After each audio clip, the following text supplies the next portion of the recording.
ಹಲವು ಬೇಡಿಕೆಗಳನ್ನು ಇಟ್ಟು ಸ್ಟೇಟ್ ಎಂಪ್ಲಾಯೀಸ್ ಮತ್ತು ಟೀಚರ್ಸ್ ಆರ್ಗನೈಸೇಷನ್ ಇದರ ಆಶ್ರಯದಲ್ಲಿ ಮಂಜೇಶ್ವರ ಸಬ್ ಟ್ರೆಜರಿ ಮುಂಭಾಗದಲ್ಲಿ ಧರಣಿ ನಡೆಯಿತು.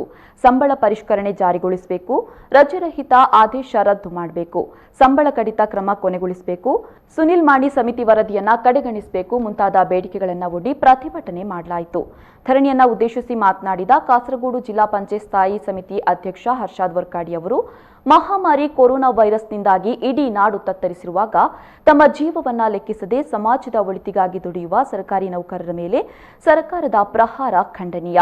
ನೌಕರರ ಸಂಬಳ ಕಡಿತಗೊಳಿಸಿ ಖಜಾನೆ ತುಂಬಿಸುವ ಸರ್ಕಾರದ ಅನೀತಿ ಕೊನೆಗೊಳಿಸಬೇಕು ಅಂತ ಕರೆ ನೀಡಿದರು. ಎದುರಿಸಬೇಕಾದಂತಹ ಪ್ರಸಂಗ ನಮ್ಮ ಸರ್ಕಾರಕ್ಕೆ ಬರಬಹುದು. ಹಾಗಿರುವಾಗ ನ್ಯಾಯಯುತವಾದ ಬೇಡಿಕೆಯನ್ನು ಇಲ್ಲಿ ಇವರು ಕೇಳ್ತಾ ಇದ್ದಾರೆ.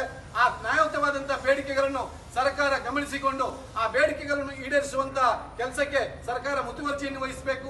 ಜೊತೆಗೆ ಇಲ್ಲಿನ ಸರ್ಕಾರಿ ನೌಕರರನ್ನು ಸರ್ಕಾರ ಪರಿಗಣಿಸಬೇಕು ಎಂಬಂತಹ ಬೇಡಿಕೆಯೊಂದಿಗೆ ಈ ಒಂದು ಹೋರಾಟ ಎಲ್ಲ ವಿಧದ ಶುಭವನ್ನು ಕಾಣಲಿ, ಈ ಹೋರಾಟ ಯಶಸ್ಸನ್ನು ಕಾಣಲಿ ಎಂದು ಹಾರೈಸುತ್ತಾ ತಮ್ಮೆಲ್ಲರ ಅನುಮತಿಯೊಂದಿಗೆ ಈ ಒಂದು ಬಿಳಿಚುನರ್ತಲ್ ಸಮರವನ್ನು ಔಪಚಾರಿಕವಾಗಿ ಪ್ರತಿಭಟನೆಯಲ್ಲಿ ಸೆಟೋ ಮಂಜೇಶ್ವರ ತಾಲೂಕು ಸಮಿತಿ ಅಧ್ಯಕ್ಷ ಸುಜಯನ್, ಎನ್ಜಿಒ ಅಸೋಸಿಯೇಷನ್ ಜಿಲ್ಲಾಧ್ಯಕ್ಷ ವಿ ದಾಮೋದರನ್, ಗಜೆಟೆಡ್ ಆಫೀಸ್ ಯೂನಿಯನ್ ಜಿಲ್ಲಾ ಕಾರ್ಯದರ್ಶಿ ಮಾಯಿಲ್ ನಾಯ್ಕ್ ಮತ್ತಿತರರು ಭಾಗಿಯಾಗಿದ್ದರು.